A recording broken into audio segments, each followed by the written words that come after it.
आज का जो हमारा टॉपिक है डिस्कस जो करेंगे वो क्या है कि हमें बात करनी है, किसके बारे में बात करनी है आज। स्क्रीन दिख रहा है ना सबको ठीक से? Yes sir. ओके, हम आज बात करेंगे किसके बारे में बात करेंगे तो कि operator and expression. C programming language में कितने कितने ऑपरेटर्स अवेलेबल है और एक्सप्रेशन है जो सारे ऑपरेटर्स का यूज करके हम बनाएंगे, उसको हम इवेल्युएट किस तरीके से करेंगे। ठीक है, तो ये चीजें हम आज देखेंगे यहाँ पर।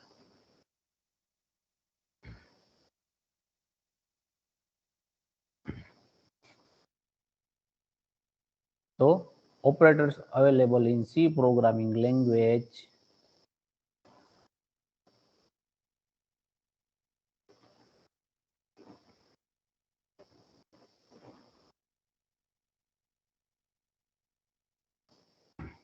सी प्रोग्रामिंग लैंग्वेज में कौन कौन से ऑपरेटर्स अवेलेबल है? तो बेसिकली दो ऑपरेटर्स अवेलेबल है। कौन कौन से?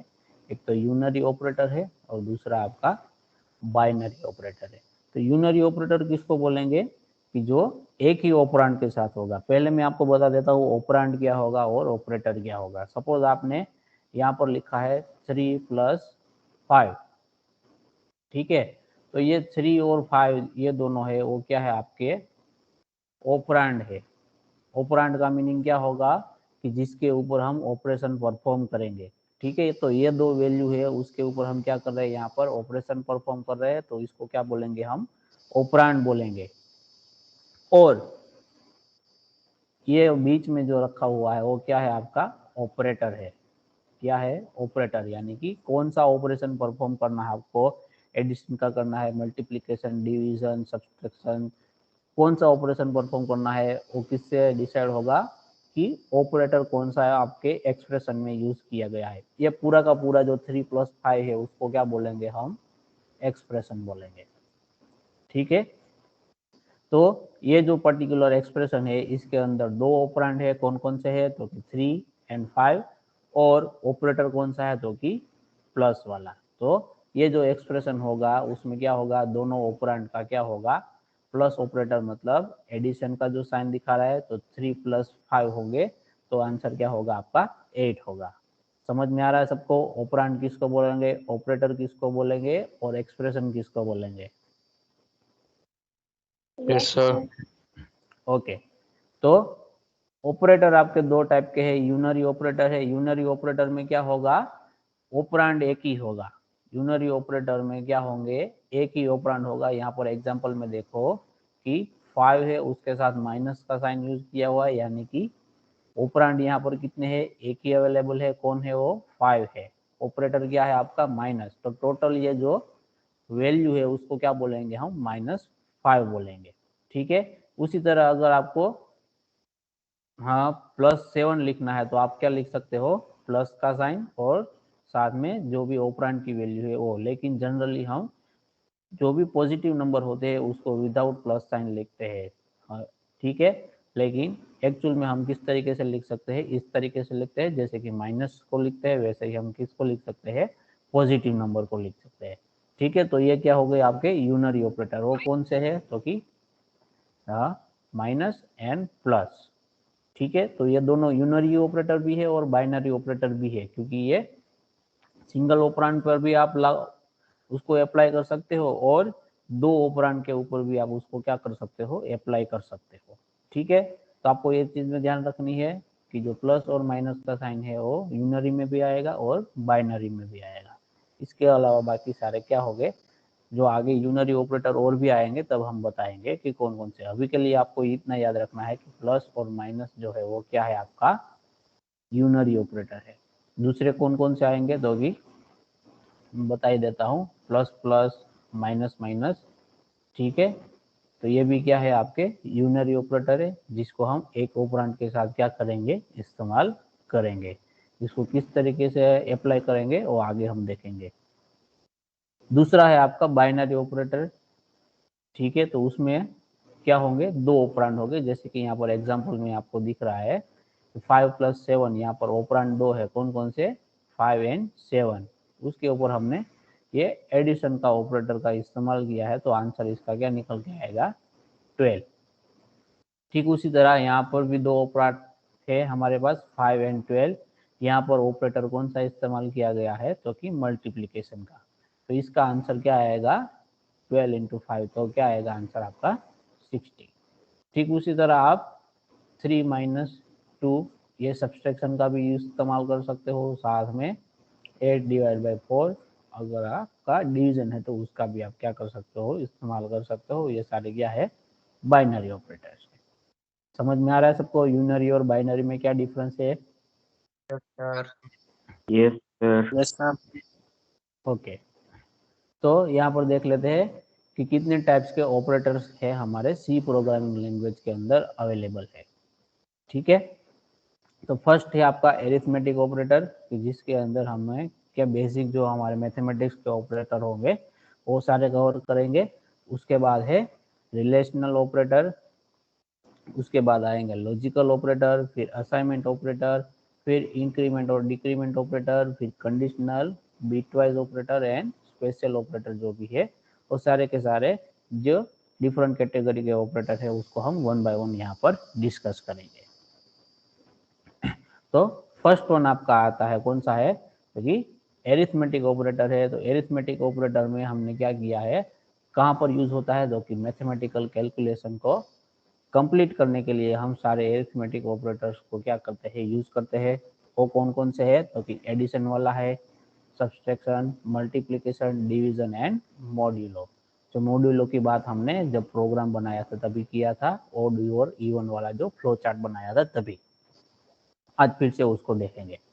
ठीक है, और यहाँ पर एजम्पशन किया गया है कि सपोज जो हमारे पास ए वेरिएबल है उसकी वैल्यू यहाँ पर क्या है 10 है, और बी वेरिएबल है उसकी वैल्यू क्या है 5 है। तो हर एक ऑपरेटर को हम ए और बी के जो दो अलग अलग वेरिएबल है उसके ऊपर अप्लाई करेंगे तो किस तरीके से उसका आंसर आएगा वो यहाँ पर टेबल में दिया गया है। ठीक है, जो भी आंसर आएगा वो हम क्या करेंगे, एक सी वेरिएबल है उसके अंदर हमने क्या किया यहाँ पर स्टोर करवाया है। तो यहाँ पर a प्लस बी करोगे तो आंसर क्या मिलेगा आपको 15, a माइनस बी करोगे तो आंसर क्या मिलेगा आपको 5 मिलेगा। अगर b माइनस ए करोगे तो आंसर क्या मिलेगा आपको -5 मिलेगा। Same way a multiply b तो क्या आंसर मिलेगा आपको 50। a डिवाइड बाई b करोगे तो आपको आंसर क्या मिलेगा 2, और a मॉड्यूलो b करोगे तो आंसर क्या मिलेगा आपको 0। मॉड्यूलो क्या देता है आपको आंसर में, रिमाइंडर देता है। ठीक है, डिवीजन के बाद जो भी रिमाइंडर बचता है वो क्या मिलेगा, मॉड्यूलो के आंसर में मिलेगा। यहाँ पर आपके पास a की वैल्यू क्या है 10 है और b की वैल्यू क्या है 5। ठीक है, तो 5 इंटू 2 करोगे तो क्या मिलेगा 10 मिलेगा। यहाँ पर रिमाइंडर आपकी क्या होगी 0 होगी, कोई भी रिमाइंडर नहीं बचेगा, तो इसलिए आपको क्या मिला 0 आंसर मिला, और डिवीजन का आंसर आपको क्या मिला 2 मिला। ठीक है, समझ में आ रहा है सबको एरिथमेटिक ऑपरेटर?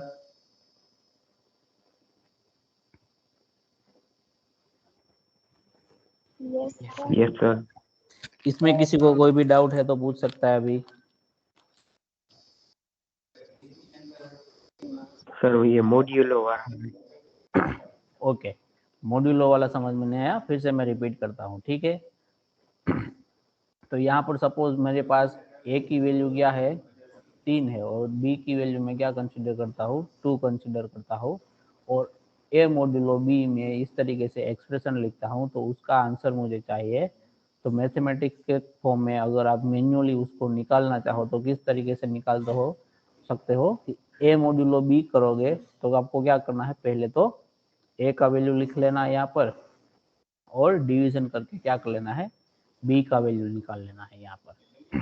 ठीक है, फिर आपको क्या करना है, डिवीजन का ऑपरेशन करना है जैसा कि आप और अब तक करते आया हो मैथमेटिक्स में वैसे ही। 2 इंटू 1 तो क्या आएगा यहाँ पर 2, रिमाइंडर क्या बचेगा, ये रिमाइंडर है आपका, नीचे जो रखा गया है वो क्या है आपका रिमाइंडर है। ठीक है, तो a मॉड्यूलो b करोगे तो यहाँ पर रिमाइंडर क्या बचता है आपका 1 रहेगा। ठीक है, तो ये ऑपरेशन का आंसर आपको क्या मिलेगा 1 मिलेगा। समझ में आ रहा है? ठीक उसी तरह अगर a की Yes, वैल्यू sir. आपके पास क्या है 5 है और b की वैल्यू क्या है एज इट इज 2 है, तो आप क्या करोगे 5 डिवाइड बाई 2, तो 2 इंटू 2 तो क्या होगा 4, तो यहाँ पर भी रिमाइंडर क्या बचेगी 1 बचेगी, तो इसका आंसर भी क्या आएगा 1 ही आएगा। ठीक है, जो रिमाइंडर रहता है वो क्या है आपका मॉड्यूलो का आंसर है, और ये जो ऊपर रहता है वो क्या है आपका डिवीजन का आंसर है। समझ में आ रहा है? आपको ऑपरेशन क्या करना है डिवीजन का ही Yes, करना है, लेकिन आंसर दोनों के अलग अलग। रिमाइंडर बचेगा वो मॉड्यूल ऑपरेटर का होगा, और यहाँ पर जो बचेगा वो किसका होगा डिवीजन ऑपरेटर का होगा। ठीक है, यस सर। ओके। yes, किसी को डाउट नहीं ना इसमें अभी? No sir. ओके, नेक्स्ट है हमारे पास रिलेशनल ऑपरेटर। तो रिलेशनल ऑपरेटर क्या करेंगे कि it is use to compare value of two operand. जो हमारे पास दो अलग अलग ऑपरेंड होंगे उसकी वैल्यू को हम क्या करेंगे कंपेयर करेंगे, और क्या करेंगे and take decision based on their relation. जो भी रिलेशन होगा उसके बेसिस पर हम क्या करेंगे आगे डिसीजन लेंगे। जैसे कि हम फ्लो चार्ट में देखते थे कि अगर हमें मैक्सिमम फाइंड करना है तो हम क्या लिखते थे ए लेस देन बी। तो यहाँ पर रिलेशनल ऑपरेटर कौन सा है हमारा, तो कि ग्रेटर सॉरी ए ग्रेटर देन बी, तो यहाँ पर रिलेशनल ऑपरेटर क्या है हमारा ग्रेटर देन वाला है। ठीक है, तो ग्रेटर देन ऑपरेटर क्या करता था, ये दोनों वेरिएबल है उसकी वैल्यू को कंपेयर करता था। तो यहाँ पर लिखा है क्या, it is use to compare value of two operand. यहाँ पर दोनों ऑपरेंड कौन से है हमारे पास A variable and B variable. ठीक है, तो इसकी वैल्यू को कंपेयर किया, उसके बाद हमें डिसीजन मिला कि मैक्सिमम कौन सा है दोनों में से बड़ा कौन सा है ए है या फिर बी है। तो ये डिसीजन हमने मिला। ठीक है, अगर ए है तो हमें क्या करना है और बी है तो हमें क्या करना है वो हम आगे डिसाइड कर सकते हैं। तो रिलेशनल ऑपरेटर किसके लिए यूज होंगे कि जो भी कोई भी दो ऑपरेंड होंगे उसकी वैल्यू को कंपेयर करेंगे और उसके बेसिस पर हमें क्या होगा डिसीजन लेना होगा। अगर जो वैल्यू कोई भी है वो ट्रू है या फिर फॉल्स है उसके हिसाब से हम क्या करेंगे डिसीजन लेंगे। It is use in decision making statement in C programming. जो हम सी प्रोग्रामिंग के अंदर डिसीजन मेकिंग स्टेटमेंट हम ये जो हमारा relational sorry operator and expression वाला जो ये टॉपिक खत्म होगा उसके बाद हम क्या डिस्कस करेंगे कि डिसीजन मेकिंग स्टेटमेंट कौन कौन से है। तो वहां पर हम किसका यूज करेंगे ब्रॉडली ज्यादा से ज्यादा हमारे रिलेशनल ऑपरेटर का यूज करेंगे। ठीक है, तो यहाँ पर भी ए और बी वेरिएबल की वैल्यू हमने क्या कंसीडर की है 5 एंड 3। इसके बेसिस पर जो डिफरेंट डिफरेंट रिलेशनल ऑपरेटर है उसका आंसर हमें किस तरीके से मिल सकता है वो हम यहाँ पर चेक करेंगे। पहले कौन सा है आपके पास लेस देन है, तो अगर आप लिखते हो कि ए लेस देन बी, ठीक है, तो क्या होगा 5 लेस देन 3। तो इसका answer according to mathematical true होगा कि फॉल्स होगा? फॉल्स। ओके, फॉल्स होगा। ठीक है, तो ये रिटर्न क्या करेगा फॉल्स रिटर्न करेगा, लेकिन ट्रू कब रिटर्न करेगा जब ये कंडीशन ट्रू होगा। अगर 3 लेस देन 5 इस तरीके से होगा तो क्या आएगा इसका आंसर ट्रू रिटर्न होगा। लेकिन यहाँ पर क्या है 5 लेस देन 3 है तो आंसर क्या होगा यहाँ पर फॉल्स होगा। ठीक है, सेम वे में लेस देन और इक्वल टू, ठीक है, तो लेस देन और इक्वल टू ये जो ऑपरेटर है उसकी वैल्यू ट्रू कब होगी जब क्या होगा कि अगर मैं यहाँ पर लिखता हूँ 3 लेस देन और इक्वल टू 3, अगर इस तरीके से होगा तो भी ये ट्रू होगा। अगर 3 लेस देन और इक्वल टू 5 ये मैं लिखता हूँ तो भी ये ट्रू होगा। ठीक है, तो यहाँ पर इक्वल टू का एक्स्ट्रा आ जाता है, लेस देन तो का तो वैसे ही रहेगा जो से सिंपल लेस देन वर्क करता है वैसे ही। लेकिन कभी कभी ऐसा भी केस आता है कि जब तक कहाँ क्या करना है आपको दोनों ऑपरेंड की वैल्यू हाँ सेम है कि नहीं है वो भी चेक करना है। तो आप क्या कर सकते हो लेस देन और इक्वल टू का यूज कर सकते हो। हमारे केस में 5 लेस देन और इक्वल टू 3 होगा तो यह कंडीशन क्या आएगा फॉल्स आएगा। तो आपको आंसर क्या मिलेगा यहाँ पर फॉल्स मिलेगा। समझ में आ रहा है सबको? Yes, Yes, sir. sir. Okay, उसके बाद आता है ग्रेटर देन। तो ए ग्रेटर देन बी की वैल्यू क्या होगी? ए ग्रेटर देन बी क्या होगा? 5 ग्रेटर देन 3। तो ये अकॉर्डिंग टू मैथमेटिकल ये स्टेटमेंट क्या है? ट्रू है। तो हमें क्या मिलेगा? आंसर ट्रू मिलेगा। ठीक है। उसके बाद है ग्रेटर देन और इक्वल टू। जैसे हमने लेस देन और इक्वल टू देखा, वैसे ही ए ग्रेटर देन और इक्वल टू बी, इसका आंसर भी हमें क्या मिलेगा? ट्रू मिलेगा। ये जो आता है इज इक्वल टू, जैसे मैंने इसके बारे में पहले भी डिस्कस किया था कि ये किस तरीके से काम करेगा। इज इक्वल टू क्या होगा कि जो दोनों ऑपरेंड होंगे आपके, ए इक्वल टू बी लिखोगे, तो ये जो दो ऑपरेंड है उसकी वैल्यू एग्जैक्ट मैच होनी चाहिए। क्या होनी चाहिए? एग्जैक्ट मैच होनी चाहिए दोनों की वैल्यू, तभी ये क्या होगा? ट्रू रिटर्न करेगा। अगर दोनों में कोई भी डिफरेंस है तो यह क्या हो जाएगा? फॉल्स हो जाएगा। तो यहाँ पर हमारे पास ए की वैल्यू क्या है? 5 है। तो 5 इक्वल टू क्या करोगे आप? 3 करोगे, तो ये एग्जैक्ट मैच नहीं हो रही है, तो इसका आंसर क्या आएगा? फॉल्स आएगा, जैसे कि यहाँ पर टेबल में लिखा हुआ है। ठीक है। तो इज इक्वल टू यानी कि 2 बार इक्वल टू साइन का इस्तेमाल आपको तब करना है कि जब जो दोनों ऑपरेंड है उसकी वैल्यू को आपको एग्जैक्ट क्या करना है? मैच करना है, कि चेक करना है कि 3 इक्वल टू 3 है कि नहीं है। तब आपको क्या करना है? इज इक्वल टू ऑपरेटर का इस्तेमाल करना है। अगर आप सिंगल इस तरीके से ऑपरेटर का यूज करोगे, ए इक्वल टू बी, तो क्या हो जाएगा? कोई बता सकता है इसका मीनिंग?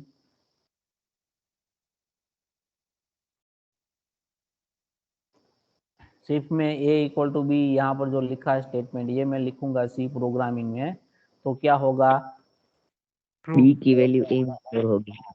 यस, क्या होगा? बी जो वेरिएबल है उसका वैल्यू जो भी होगा वो कहाँ पर स्टोर हो जाएगा? ए के अंदर, और ए की जो भी पुरानी वैल्यू होगी वो क्या हो जाएगी? वाइप आउट हो जाएगी। तो ये स्टेटमेंट एग्जीक्यूट होने के बाद क्या हो जाएगा? बी, ए का वैल्यू बी का जो भी वैल्यू है उसके बराबर हो जाएगा। ठीक है, समझ में आ रहा है सबको? Yes sir. Yes. तो ये चीज ध्यान में रखनी है। ये जो सिंगल टाइम हम इक्वल टू का यूज करेंगे, इसको क्या बोलेंगे? हम असाइनमेंट ऑपरेटर बोलेंगे। वो अभी बाद में नेक्स्ट स्लाइड में ही आएगा। ठीक है। तो इक्वल टू यानी कि दो जो ऑपरेंड है उसकी वैल्यू को आपको एग्जैक्ट मैच कर रही है कि नहीं कर रही है वो चेक करना है। तब आपको क्या करना है?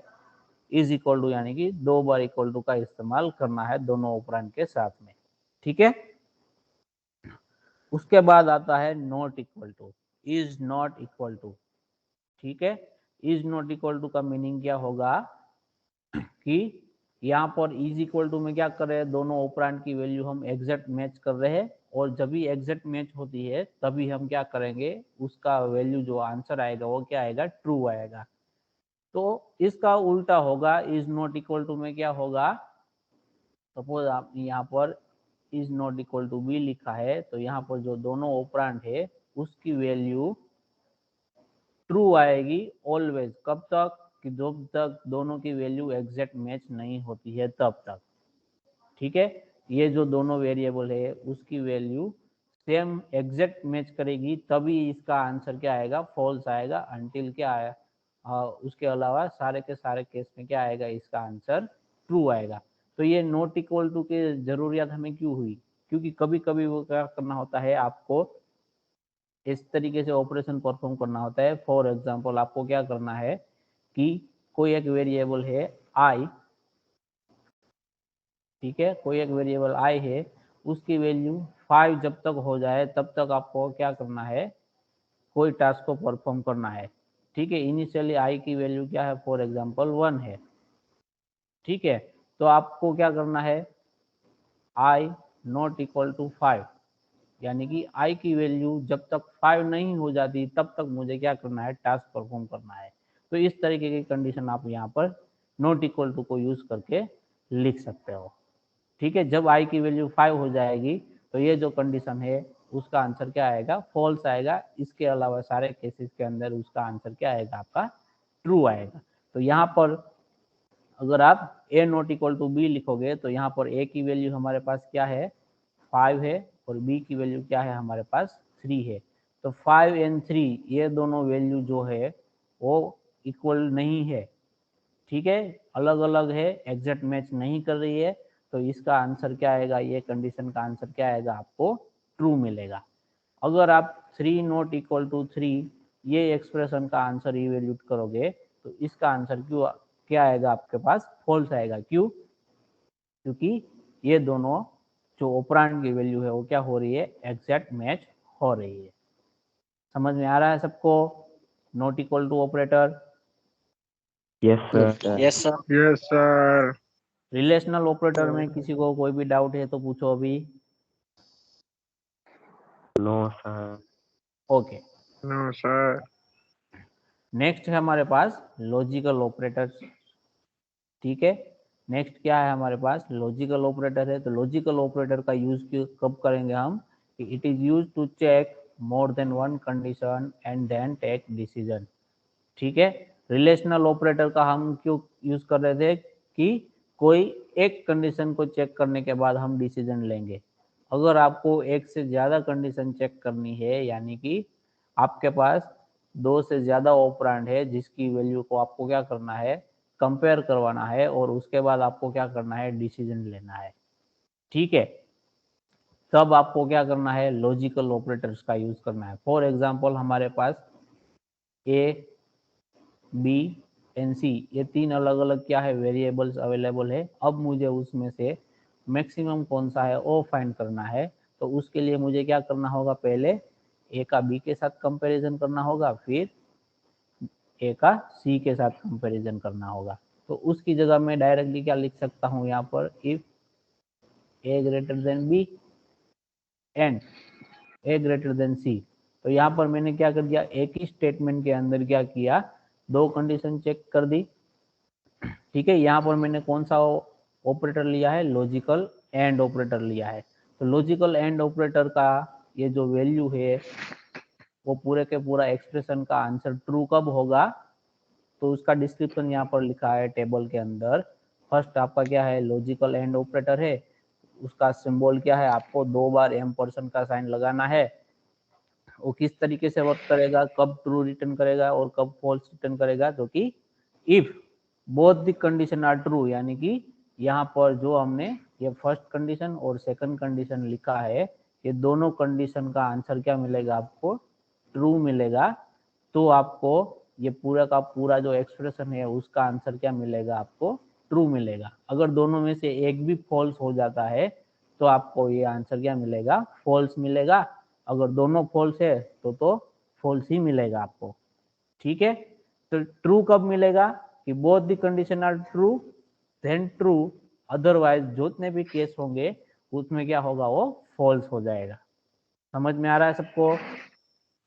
सर ये एग्जाम्पल में तो गलत है सर, सॉरी, ये एग्जाम्पल में एंड के एग्जाम्पल में पहला और दूसरा गलत है।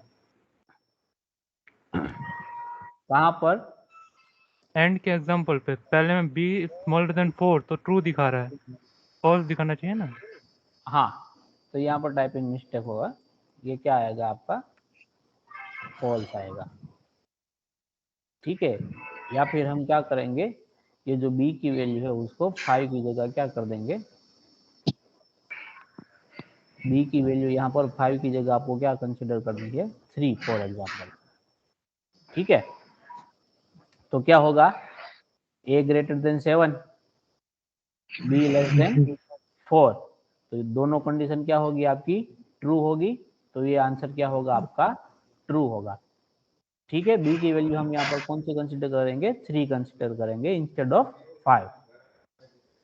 फिर दूसरा कंडीशन चेक करेंगे, a greater than 7, b greater than 4। तो यहाँ पर ये b ग्रेटर देन 4 वाला कंडीशन क्या होगा आपका, फॉल्स होगा। तो उसका आंसर क्या मिलेगा आपको, फॉल्स मिलेगा। समझ में आ रहा है सबको? लॉजिकल एंड, लॉजिकल एंड जब भी आप यूज करोगे तब दोनों कंडीशन ट्रू होगी तभी ट्रू रिटर्न होगा। अगर दोनों में से एक भी कंडीशन फॉल्स है तो क्या रिटर्न होगा, फॉल्स रिटर्न होगा। और दोनों के दोनों फॉल्स है तो ही क्या, तो भी क्या होगा, फॉल्स होगा। सिर्फ एक ही केस ऐसा होगा कि जिसमें ट्रू रिटर्न करेगा, और वो केस कौन सा होगा कि दोनों कंडीशन आपकी क्या होनी चाहिए, ट्रू अदरवाइज फॉल्स। ठीक है, समझ में आ रहा है सबको? Yes, sir. Yes sir. Yes Okay. Sir. Okay, उसके बाद है आपका लॉजिकल और। ठीक है, तो लॉजिकल और में क्या होगा कि दोनों में से कोई भी एक कंडीशन आपकी ट्रू है तो भी उसका आंसर क्या होगा, ट्रू होगा। ठीक है, दोनों में से कोई भी एक कंडीशन ट्रू है तो भी उसका आंसर ट्रू होगा। अगर दोनों के दोनों कंडीशन ट्रू है तो भी आंसर ट्रू होगा। यहाँ पर फॉल्स एक ही केस में होगा, कब कि जब दोनों कंडीशन आपकी फॉल्स रहेगी तभी लॉजिकल और का जो भी आंसर है वो क्या रहेगा, आपका फॉल्स रहेगा। समझ में आ रहा है सबको? Yes, sir. Yes logical sir. Logical and में क्या था कि दोनों कंडीशन ट्रू है तभी ट्रू, अदरवाइज फॉल्स। लॉजिकल और में क्या है, अगर दोनों कंडीशन फॉल्स है तभी फॉल्स आएगा, अदरवाइज ट्रू रहेगा। ठीक है, तो यहाँ पर देखो एग्जांपल में क्या है कि a ग्रेटर देन 7 तो ये ट्रू होगा, लेकिन b लेस देन 4 ये क्या हो जाएगा, फॉल्स हो जाएगा। लेकिन दोनों में से एक ट्रू होए तो क्या होगा, आंसर ट्रू मिलेगा आपको। सेम वे में अगर दोनों ट्रू है तो भी क्या मिलेगा आपको, आंसर ट्रू मिलेगा। अगर दोनों फॉल्स है तभी आपका आंसर क्या होगा, फॉल्स होगा, अदरवाइज सारे केस के अंदर क्या होंगे, ट्रू होंगे। फॉर एग्जाम्पल यहाँ पर a ग्रेटर देन 30 और b ग्रेटर देन 4, इस तरीके से अगर कोई कंडीशन रहता तो इसका आंसर क्या मिलता आपको, False. फॉल्स मिलता, क्योंकि यहाँ पर दोनों कंडीशन क्या हो रही है, फॉल्स हो रही है, तब इसका आंसर क्या रहेगा, फॉल्स। अदरवाइज सारे केस के अंदर ट्रू रहेगा। उसके बाद है लॉजिकल नॉट। तो इसका यूज क्यों है कि it converts false into true and true into false. इसका नाम ही सजेस्ट कर रहा है कि नॉट यानी कि जो भी है उसका वो क्या करेगा, उल्टा करेगा। अगर ट्रू है तो उसको क्या कर देगा, वो फॉल्स कर देगा, अगर फॉल्स है तो उसको क्या करेगा, ट्रू कर देगा। तो यहाँ पर कंडीशन देखो, a नॉट इक्वल टू 7, तो a की वैल्यू क्या है, 10 है, नॉट इक्वल टू 7। ठीक है, तो यहाँ पर आगे हमने देखा था प्रीवियस स्लाइड में कि ये कौन सा ऑपरेटर है, is not equal to operator है। ठीक है, कौन सा ऑपरेटर है, इज नॉट इक्वल टू है, जो कि हमारे लॉजिकल नॉट वही है, same. Is not equal to है तो क्या होगा, 10 और 7 दोनों की वैल्यू सेम नहीं है, एग्जैक्ट मैच नहीं है, तो इसका आंसर क्या मिलेगा आपको, ट्रू मिलेगा। समझ में आ रहा है सबको? इसका आंसर क्या मिलेगा आपको, ट्रू मिलेगा। उसके बाद क्या है, a इक्वल टू 10, यहाँ पर इज इक्वल टू ऑपरेटर का यूज किया है, तो a की वैल्यू क्या है, 10 है, तो यहाँ पर दोनों ऑपरेंड क्या है, एग्जैक्ट मैच हो रहे हैं, तो उसका आंसर भी आपको क्या होगा, ट्रू मिलेगा। उसके बाद क्या है कि a not equal to 10, 10 not equal to 10, तो यहाँ पर दोनों ऑपरेंड की वैल्यू क्या है, एग्जैक्ट मैच कर रही है, तो इसका आंसर आपको क्या मिलेगा, फॉल्स मिलेगा। समझ में आ रहा है सबको logical operators? Yes Yes, yes sir. Sir. इसमें किसी को कोई भी डाउट है तो पूछो। No. ओके, नेक्स्ट है हमारे पास असाइनमेंट ऑपरेटर। ठीक है, तो असाइनमेंट ऑपरेटर की यूज क्यों करेंगे हम, it is use to assign result of an expression to a variable, यानी कि कोई भी एक्सप्रेशन होगा उसमें राइट साइड में जो भी एक्सप्रेशन होगा उसको इवेल्यूट करके हम लेफ्ट साइड में जो भी वेरिएबल का नाम लिखा होगा उसके अंदर क्या करवाएंगे, स्टोर करवाएंगे, उस वेरिएबल को असाइन करेंगे। C also supports shorthand assignment operator. It's simply operation with assignment. Shorthand assignment operator में क्या होगा, तो यहाँ पर देखो ये प्लस और इक्वल टू है, माइनस और इक्वल टू है, मल्टीप्लाई और इक्वल टू, डिवीजन और इक्वल टू, मॉड्यूलो और इक्वल टू, ये सारे क्या है आपके शॉर्ट हैंड असाइनमेंट ऑपरेटर है। ठीक है, उसको हम अभी देखेंगे कि किस तरीके से वर्क करता है। पहले हम देख लेते हैं सिंपल जो हमारा असाइनमेंट ऑपरेटर है उसमें क्या होगा कि assign value of right side to the left side. यहाँ पर a इक्वल टू बी लिखा है, मतलब क्या होगा, जो हमारा b वेरिएबल है उसकी वैल्यू किसको असाइन होगी, हमारे a वेरिएबल को। ठीक है, अब हम बात करेंगे शॉर्ट हैंड असाइनमेंट ऑपरेटर की। तो शॉर्ट हैंड असाइनमेंट ऑपरेटर, इसको शॉर्ट हैंड क्यों बोला गया है, क्योंकि एक ही ऑपरेटर यहाँ पर एक साथ में दो ऑपरेटर हम यूज कर रहे हैं और एक ही स्टेटमेंट के अंदर हम क्या करेंगे, दो अलग अलग चीजें परफॉर्म करेंगे। ठीक है, suppose a plus one, a plus equal to 1 लिखा है यहाँ पर, तो इसका जो आप इलाबोरेट करोगे इसको तो किस तरीके से होगा, ये एक्सप्रेशन कुछ इस तरीके से बनेगा, a is equal to a plus 1। यहाँ पर a प्लस इक्वल टू 1 लिखा है, इसको आप क्या करोगे, एक्सपांड करोगे तो क्या होगा, पहले तो 1 रहेगा यहाँ पर, उसके बाद क्या आएगा, प्लस का साइन आएगा, उसके बाद क्या आएगा, a आएगा इक्वल टू, और बाद में जो भी इसका आंसर आता है वापस से आपको कहाँ स्टोर करना है, यहाँ पर जो वेरिएबल है उसके अंदर। तो ये जो एक्सप्रेशन है वो कुछ इस तरीके से अगर आप एक्सपांड करोगे तो दिखेगा a is equal to a plus 1। ठीक है, समझ में आ रहा है सबको shorthand assignment operator. Yes, sir.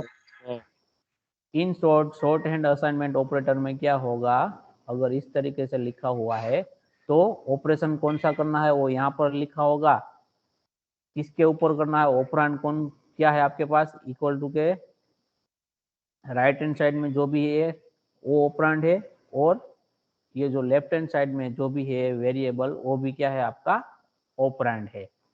ठीक है, इन दोनों का ऑपरेशन परफॉर्म करके जो भी आंसर आता है वापस से आपको जो लेफ्ट साइड में आपके पास जो भी वेरिएबल है उसके अंदर स्टोर करवाना। यहाँ पर लेफ्ट साइड में कभी भी कोई भी कांस्टेंट वैल्यू नहीं आएगी, कभी भी कांस्टेंट वैल्यू नहीं आएगी। यहाँ पर ऑलवेज क्या होना चाहिए, वेरिएबल ही होना चाहिए, तभी आप शॉर्ट हैंड असाइनमेंट ऑपरेटर का यूज कर सकते हो। क्यों, क्योंकि हमें ऑपरेशन परफॉर्म करने के बाद जो भी आंसर आता है उसको किसी ना किसी वेरिएबल को असाइन करना रहता है। तो यहाँ पर ऑलवेज क्या होना चाहिए, आपके पास वेरिएबल ही होना चाहिए। आप इस तरीके से नहीं लिख सकते हो 1 प्लस इज इक्वल टू 1, तो यह गलत हो जाएगा, क्योंकि इसमें हम आंसर किसको असाइन करेंगे, किसी को असाइन नहीं कर सकते, यहाँ पर कोई भी वेरिएबल नहीं है। तो लेफ्ट साइड में आपके पास ऑलवेज क्या होना चाहिए, वेरिएबल होना चाहिए, तभी आप क्या कर सकते हो, शॉर्ट हैंड असाइनमेंट ऑपरेटर का यूज कर सकते हो। इन शॉर्ट, कोई भी असाइनमेंट ऑपरेटर हो उसमें लेफ्ट साइड में ऑलवेज वेरिएबल होना ही चाहिए। ठीक है, समझ में आ रहा है सबको। Yes. ओके, उसके बाद है जो सब्सट्रैक्शन का शॉर्ट हैंड असाइनमेंट ऑपरेटर है, तो यहाँ पर हम लिखेंगे a माइनस इक्वल टू 1, तो इसका आंसर क्या होगा, a is equal to a minus 1। A is equal to M. फिर मल्टीप्लीकेशन का सेम क्या करेंगे, a मल्टीप्लाई इक्वल टू 1, तो उसका एक्सपांड करेंगे तो क्या होगा, a is equal to a multiply. तो यहाँ पर एग्जाम्पल भी दिया हुआ है a प्लस इक्वल टू 5, तो क्या होगा, a is equal to a plus 5। यहाँ पर a की वैल्यू क्या कंसीडर की गई है, 10 कंसीडर किया है, तो 10 प्लस 5, तो आंसर क्या होगा आपका 15। सेम वे में a माइनस इक्वल टू 5 करोगे तो क्या होगा, a is equal to a minus 5, तो 10 माइनस 5, तो आंसर क्या रहेगा आपका 5। मल्टीप्लीकेशन क्या होगा, 10 इंटू 5, तो क्या होगा 50। डिवीजन में 10 डिवाइड बाई 5, तो क्या रहेगा 2। और मॉड्यूलो में 10 मॉड्यूलो 5, तो आंसर क्या रहेगा आपका 0। समझ में आ रहा है सबको असाइनमेंट ऑपरेटर। Yes sir. इसमें किसी को कोई भी डाउट है तो पूछ सकता है। No sir. ओके, उसके बाद आते हैं हमारे पास इंक्रीमेंट और डिक्रीमेंट ऑपरेटर्स। ये चीजें आपको अच्छे से समझना है, ठीक है, क्योंकि जब हम एक्सप्रेशन को इवेल्यूट करेंगे तभी इसका इस्तेमाल करेंगे। इंक्रीमेंट ऑपरेटर में दो टाइप के हैं, सॉरी इंक्रीमेंट और डिक्रीमेंट दोनों में दो टाइप के हैं, एक तो पोस्ट फिक्स है और दूसरा क्या है आपके पास, प्रीफिक्स।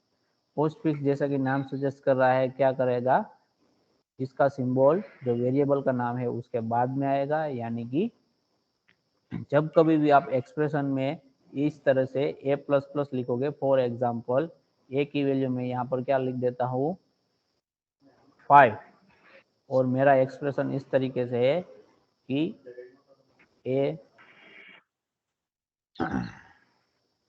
मेरा एक्सप्रेशन कुछ इस तरीके का है 10 प्लस ए प्लस प्लस। तो इसका आंसर क्या होगा, पोस्ट फिक्स है मतलब क्या होगा कि पहले जो भी वेरिएबल है उसकी वैल्यू क्या होगी एक्सप्रेशन के अंदर क्या होगा यूज होगा, उसके बाद क्या होगा वो इंक्रीमेंट होगा। प्लस प्लस मतलब क्या है इंक्रीमेंट है, ठीक है। ए प्लस प्लस का मतलब क्या होगा A is equal to A plus 1 और A plus is equal to 1, ये तीनों चीजें क्या है सेम है, ठीक है। ए प्लस प्लस का मतलब क्या होगा, प्लस प्लस मतलब एक से इंक्रीमेंट होगा, ठीक है। तो इसकी जगह आप इस तरीके से लिख सकते हो कि A is equal to A plus 1, इसकी जगह आप इस तरीके से भी लिख सकते हो शॉर्ट एंड असाइनमेंट ऑपरेटर का यूज करके ए प्लस इक्वल टू 1। समझ में आ रहा है सबको ए प्लस प्लस का मतलब क्या होगा, यस सर। ए की वैल्यू को एक से इंक्रीमेंट करेगा, ठीक है। तो वो तो सबको पता है एक से इंक्रीमेंट करेगा, लेकिन कब इंक्रीमेंट करेगा वो चीज आपको खास ध्यान में रखनी है कि अगर पोस्ट फिक्स ऑपरेटर है तो पहले जहां कहीं भी ये हमारे एक्सप्रेशन के अंदर हमने ए प्लस प्लस यहाँ पर लिखा है तो पहले क्या होगा ए का वैल्यू जो भी है वो एक्सप्रेशन के अंदर यूज होगा। तो यहाँ पर यूज हो गया, इसका इवेल्यूशन हो गया 15, उसके बाद क्या होगा ए का वैल्यू इंक्रीमेंट होगा, उसके बाद क्या होगा ए का वैल्यू इंक्रीमेंट होगा, तो अभी ए का वैल्यू क्या हो जाएगा 6 हो जाएगा। लेकिन जहां आपने ए प्लस प्लस का इस्तेमाल किया वहां पर क्या यूज होगा 5 होगा, क्योंकि ये पोस्ट फिक्स क्या है इंक्रीमेंट ऑपरेटर है, पहले वैल्यू यूज करेगा उसके बाद इंक्रीमेंट करेगा, इसलिए उसको क्या बोला है पोस्ट फिक्स। समझ में आ रहा है सबको। Yes sir. तो अगर आपने सी प्रोग्राम लिखा है उसमें ए की वैल्यू आपने 5 रखी है, उसके बाद आपने ये एक्सप्रेशन एग्जीक्यूट करवाया और उसके बाद आप क्या करते हो ए और बी की वैल्यू को प्रिंट करवाते हो, तो ए की वैल्यू प्रिंट क्या होगी 6 प्रिंट होगी और बी की वैल्यू प्रिंट क्या होगी आपकी 15 होगी। 15। सेम वे में अगर a इज इक्वल टू 5 है और b is equal to 10 plus plus a, यानी कि आपने प्रीफिक्स इंक्रीमेंट ऑपरेटर का यूज किया है, तो प्रीफिक्स में क्या होगा पहले जो भी वेरिएबल है उसकी वैल्यू अगर इंक्रीमेंट करनी है तो इंक्रीमेंट होगी, डिक्रीमेंट करनी है तो डिक्रीमेंट होगी, उसके बाद आपके एक्सप्रेशन के अंदर क्या होगा वो यूज होगा। तो यहाँ पर पहले a का वैल्यू क्या हो जाएगा एक से इंक्रीमेंट हो जाएगा, उसके बाद यहाँ पर यूज होगा। तो इस केस में अगर आप a की वैल्यू और b की वैल्यू प्रिंट कराओगे तो यहाँ पर 6 होगा और यहाँ पर क्या होगा 16 होगा। तो ये डिफरेंस रहता है। समझ में आ रहा है सबको। Yes Yes, sir. तो Yes, जैसे कि यहाँ sir. पर हमने इंक्रीमेंट ऑपरेटर का यूज किया, सेम वे में डिक्रीमेंट ऑपरेटर में क्या होगा, अगर आप यहाँ पर a माइनस माइनस यूज कर रहे हो तो b का आंसर क्या रहेगा और a का आंसर क्या रहेगा, कोई बता सकता है।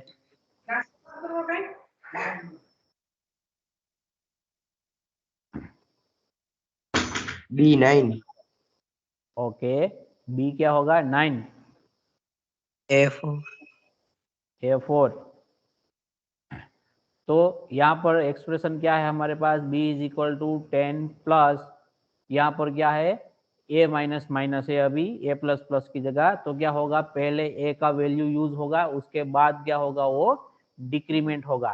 तो a का वैल्यू क्या है अभी हमारे पास 5 है, तो ये एक्सप्रेशन में उसका इस्तेमाल हो गया, यहाँ पर 15 आ गया, उसके बाद a का वैल्यू क्या होगा डिक्रीमेंट होके क्या हो जाएगा 4 हो जाएगा। तो a का वैल्यू क्या रहेगा 4 रहेगा, लेकिन b का क्या रहेगा एज इट इज 15, क्योंकि यहाँ पर हमने पोस्ट फिक्स एक्सप्रेशन का यूज किया है। अगर यहाँ पर हम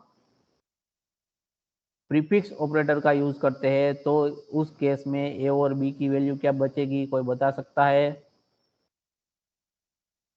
A is equal to 4 and B is equal to 11. a is equal to 4. b is equal to 4, 14. A is 14, equal to 4 and b is equal to 11. b is equal to 11 किस तरीके से 11 नहीं होगा, 14 होगा। यहाँ पर ये ऑपरेटर है उसका है, यहाँ तो हम एडिशन ही कर रहे हैं, ठीक है। यहाँ पर क्या होगा 10 प्लस ये जो ऑपरेटर है ये वाला, उसको हमने क्या किया है, डिक्रीमेंट ऑपरेटर अप्लाई किया है। तो ये क्या होगा, पहले वैल्यू को डिक्रीमेंट करेगा, बाद में जो भी एक्सप्रेशन है उसके अंदर हम उसको यूज करेंगे। तो इनिशियल वैल्यू 5 है, उसको 1 से क्या करेगा, डिक्रीमेंट करेगा। तो यहाँ पर क्या आएगा, 4 आएगा, ठीक है। तो अब इसको इवेल्यूट करोगे तो बी का वैल्यू क्या बनेगा आपका, 14 बनेगा, ठीक है। इसके ऊपर हम आगे एग्जांपल भी देखेंगे, तब आपको ज्यादा आइडिया मिलेगा कि किस तरीके से वर्क करता है। अगेन जैसे कि सिंपल प्लस और माइनस ये जो आपका यूनरी ऑपरेटर था, वैसे ही ये जो इंक्रीमेंट और डिक्रीमेंट ऑपरेटर है वो आपके क्या है, यूनरी ऑपरेटर है, क्योंकि इसको हम क्या करेंगे, एक ही ऑपरेंड के साथ यहाँ पर इस्तेमाल कर रहे हैं, ठीक है। समझ में आ रहा है सबको? Yes. Yes, sir. इसमें किसी को कोई भी डाउट है तो पूछ सकता है अभी। No, sir. No, sir. Okay, doubt है तो पूछो। सर ये एक बार फिर से रिपीट कर देंगे। हाँ हाँ पूछो, जिसको डाउट है वो पूछो। सर ये वाला एक बार फिर से रिपीट कर देना। हाँ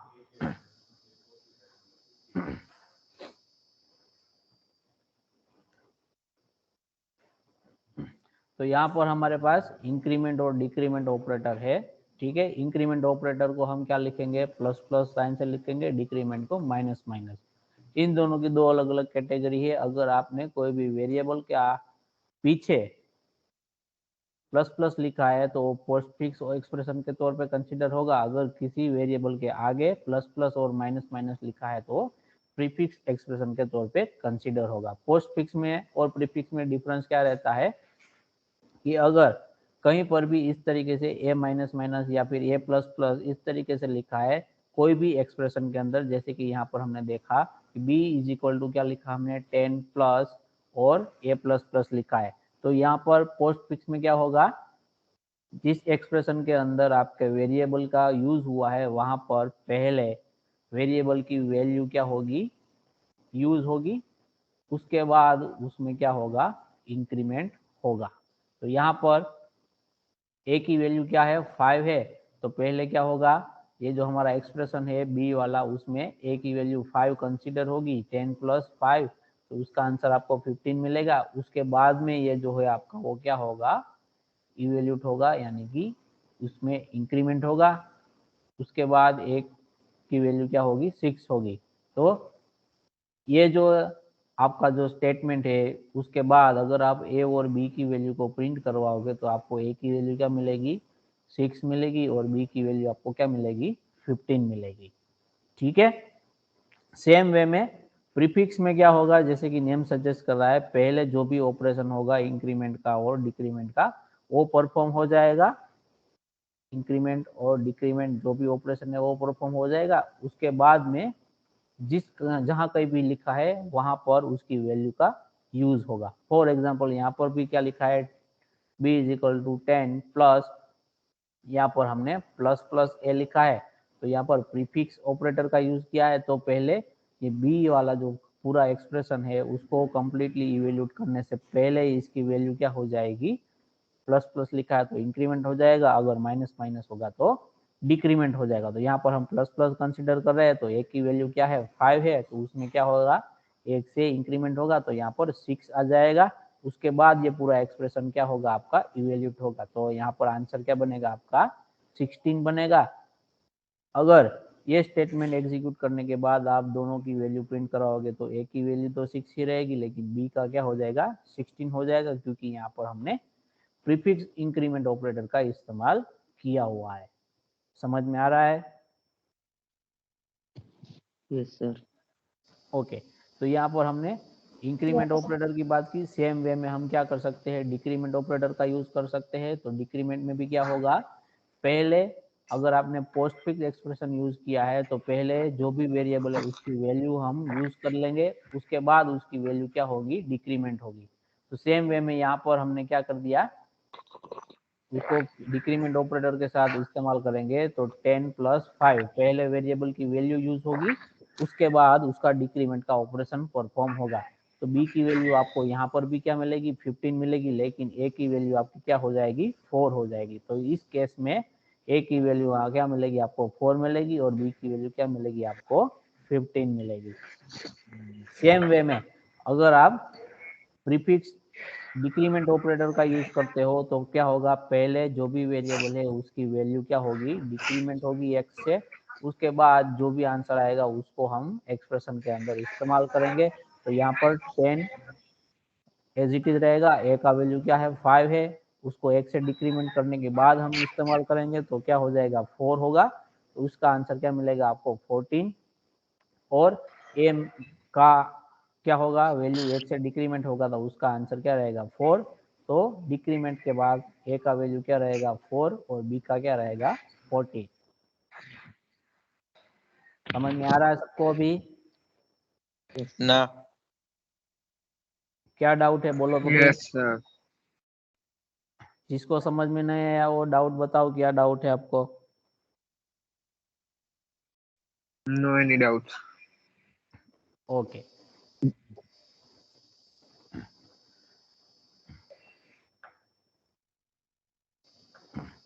ओके, तो आज का सेशन हम यहाँ तक रखते हैं।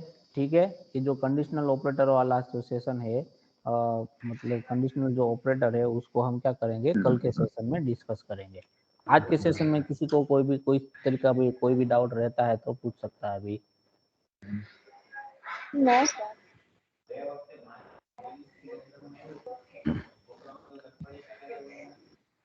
ओके, तो आज का सेशन हम यहाँ पर एंड कर रहे हैं। कल के सेशन के लिए मैं